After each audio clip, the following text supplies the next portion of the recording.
Nag-solo rank game ako dito guys, and buti na lang natapat ako sa mid lane. Nag-show ako ng Kagura dito at nag-show din ng Hayabusa yung core namin.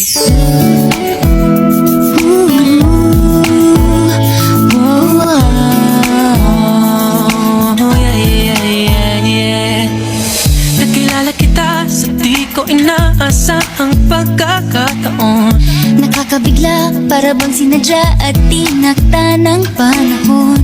Tila agad akong nahulog ng hindi napapansin. Pero tadhana ko'y mukhang di tayo pagtatagpuin. Pinili kong lumayo, ngunit pilit din may bumabalik sa'yo.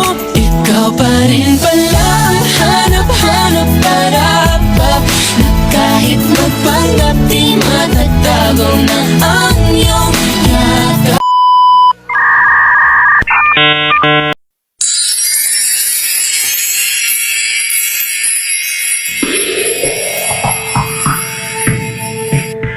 Pero what if? What if naguguluhan ka na ngayon kung totoo ba talaga yung nararamdaman mo? Sa sobrang padalos-dalos mo, baka mamaya malungkot ka lang talaga pero hindi mo naman talaga siya gusto. Tahanan